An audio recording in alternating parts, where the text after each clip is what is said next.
for people who are wanting to better understand this, I know there's tons of IFS therapists and IFS people. Are there internal practices that we can do on a daily basis that just allow us to move towards more of a sense of because I feel like so much of our persona gets built up around pain, right? I'm going to appear confident because I don't want to look weak, or I'm going to appear smart because I don't want to look stupid, or so there's this way in which it creates this chaos, and I'm wondering, besides kind of more the therapeutic, are there practices or orientations that we take that allow that to soften somewhat so we don't have to try to hide and also try to present this image? Yeah. We have a goal of trying to bring this out to the public, sort of like a MBSR kind of thing, where people can do a lot. What we just did, most people can't do by themselves. Some people can, it's amazing. I can't, but people can get to know their protectors. Like even just going and showing appreciation to this guy that you thought was such a drag, initially you didn't like him. And then he feels good because now he's seen for how hard he tried to save you and so on. Yeah. That's a big shift in itself. Yeah. Even if you don't go to the exiles. Yeah. Well, I think a lot of people, we try to get rid of things. Like, I want to get rid of my anxiety. Right. I don't want to be anxious. Exactly. And so I'm going to figure that out, and I feel bad when I am anxious. And you're presenting a different. Totally different. And with my heart in my throat, I'll make a dig at the spiritual community, because this is where we are. The ego becomes the enemy in this community too often.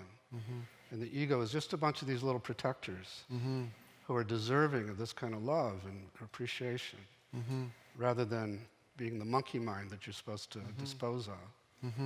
Yeah. So with that anxiety, is your suggestion to almost thank that anxiety? Like, Totally. thank you so much for, but I see the anxiety is creating havoc on my life. So how am I supposed to thank it for creating havoc in my life? If we had another hour, I would help you do that. But just in general for the people here, the orientation is whenever you're having an experience, it has a purpose. Whether I get angry a lot or I get frustrated a lot, that there's something there, and if I give it attention. Not necessarily a purpose now, but it served a purpose. It tried to protect you at some point in your life. Right, okay. And now it may be anachronistic. Now this anxiety isn't necessary anymore, but the part doesn't know that because it's still frozen back there. Got it. So we go with open curiosity, compassion, hear its secret history of how it got stuck in that role, carries the burden of anxiety, and then we help it unload the anxiety. But if you're yelling at it all the time, or you're irritated with it all the time, it's just going to get stronger. Can you do this with political leaders who might not? They got to want it. Yeah, okay. Because it seems like our culture is built around creating personas out of trauma, right? We get hurt, and all of a sudden I'm going to become this successful person, or this powerful person, or this whatever person. And to be able to understand that and tap into it, but it never quite satisfies us, right? No matter what power we get, what accomplishments we get, whatever we get, there's still that. It's true. You can imagine the exiles in our current president. Yeah. When I see him now, that's what I see. Yeah. And then he's got these protectors, my understanding is his brother drank himself to death, and to save himself, he took on the energy of his father, which hates vulnerability. So his biggest protector, and then he's inflicting that on our country. Right. But it really was just to save his life. Right, right. It had a purpose at a moment. He needed it. It saved his life. Right. And now he's stuck with it as what we call a legacy burden. Right. Until we bring awareness to it and bring gratitude to it and witness its pain. Seems like the hardest part when you always doing that process was like, can you just witness his pain? Yeah. I'm like, really? I don't, it's so hard. But that's everybody's reaction first, because we all have protectors that don't want us to go back there. Yeah. What's the point? Why should I grovel in that, right? Right. So we have ways I'm basically a salesman, so I'm selling hope to these parts, that there's some good reason to go there. Yeah. Because we're not going to grovel in it. We're going to get them out of there and unload this pain. Right. So these protectors don't have to worry about it anymore. And is that when you look at things like addiction, would you say addiction is a lot of these parts that are misunderstood, that are acting out? Totally. And if we can better understand them, we can actually give them what they need, but they're trying to fulfill something in the addiction that is Yeah. has a or, makes sense, if you will. Yeah. I'm starting to collaborate with my friend Gabor Mate, and I love his line, which is, don't tell me about your addiction, tell me about your pain. Yeah. And so we go to the addicted part and listen to how much it saved your life, how much it's, when we come along and say, just say no, the part says, Yeah. screw you, because if I stop doing this, suicide is the next protector on the list. Yeah. He's going to kill himself if I don't do this job for him. So I'm helping them. So we honor the addictive parts for their Yeah. service, and then ask if we could get him out of his pain in a different way, would you have to keep doing this addictive thing? Right. The answer is almost always no, but I don't think you can do that. Right. Would you give me a chance to prove that we can? Because we absolutely can. So, Right. And you found that with the addictive behavior, you can actually get into that, and then the addiction doesn't need to happen because the part is actually getting witnessed and seen? yeah. Wow. What other areas do you find it can be helpful in? Well, we're using with most everything these days. Okay. Yeah, all kinds of different psychiatric problems and psychological problems. And was this something that you feel like you kind of Stumbled onto. stumbled onto this, right? Where you're like, there's parts in a family, and those same parts must exist internally in us. No, it wasn't quite like that. It was more like I was trying to prove family therapy worked, and it wasn't working, and my clients started telling me about these parts that were keeping them from changing. Wow. And I had no idea what they were talking about. Yeah. But I'm a good scientist. I got very curious about it, and my clients taught this to me. And as they were talking about all these parts, it sounded familiar to me as a family therapist. It sounded like this internal family that had all these similar kinds of polarizations, and some are protecting others, and Yeah. so that was the inception of it. And did you think you were a little weird and crazy when this started happening, or did you just kind of roll with it? I thought these people are a lot sicker than I thought. But then I started listening inside myself, and oh my God, I've got them too. Right. And some of mine are as extreme as my clients. Right. Right. And then I got curious, and yeah. It does make me look with more compassion at people if I think that they're playing out parts that just got stuck at a certain age and a certain time.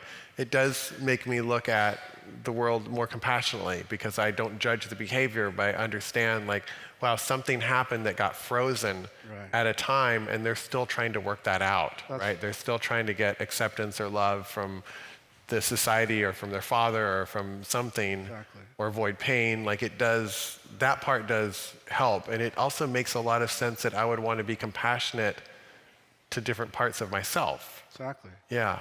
And there's a law of this inner world that goes something like, you will relate to somebody who's acting or looking like one of your parts in the way you relate to that part of yourself. So I will relate to, I will relate to somebody who's anxious in the same way I relate to my own anxiety. Exactly. So if I'm like, I can't stand their anxiety, I can't be around them, I hate being around them, I can't be around myself. You got it. I hate that about life. So frustrating. So to understand where the parts of us that are unhealed, just notice who we get triggered by. That's one way to do it. And so if we look at, let's say, I don't know, our president, just because everybody knows that, I get triggered by him in part because I might not have access to my own parts that want to be confident or want to tell people what to do or want to be... Yeah, to be the boss or something right. like that, yeah. But is there something that's just like, no, person's just kind of an asshole? Does that exist anywhere where it's just like, yeah, no, they're just, I'm not talking about any in particular, but just like, yeah, no, that person's just an asshole. Yeah. There is, I wouldn't put it exactly. Yeah, I know, just strong language, I know, but. We didn't talk a lot about what I call the self. Oh yeah, let's talk briefly about that. Is the place we access before we start working with these parts. And so you were in a lot of self because first I said, how do you feel toward the part? And you said, I'm irritated with it. Yeah. We got that to step back, and automatically you had a lot of compassion for it. Yeah. And I find that over and over as we do this, that this compassionate, we call the 8 C's of self-leadership: calm, curious, creative, clear, courageous, connected. Person is in everybody. It's our essence, and it's just beneath the surface of these parts, such that as they step out, it emerges, and it knows how to heal both internally and externally. And it also has this intense desire to stand up to injustice. So a lot of what the panels were talking about, and Marianne this morning, and is if we access self, we will automatically start to change in the external world. And my belief is that a lot of psychedelics immediately access a lot of self. And that part of why the 60s were so raucous was because self was coming through that portal back then. And self is presence, is spaciousness, is those are all awareness. Those are all qualities of self. Okay. For somebody who hears the word self, though, and be like, what is he really? Yeah, because it's got a bad name with the Buddhists, because it's no self, right? Right. But what's called no self, there's a Buddhist scholar named Jack Engler who wrote a paper on IFS and Buddhism saying what they're calling no self is really what I'm calling self, because they're actually talking about no parts. Got it. So there's no parts taking over. We're actually... Yeah, when your parts open a lot of space, the emptiness that's so full is yourself. But you're no self. Yeah. I think it was actually Eckhart Tolle, who comes from a different world, but he said whenever you break a pattern, that the energy of that pattern gets transformed into presence. So if you have a pattern that you're caught in, it's taking up energy, and as soon as you can see that and not follow it, that builds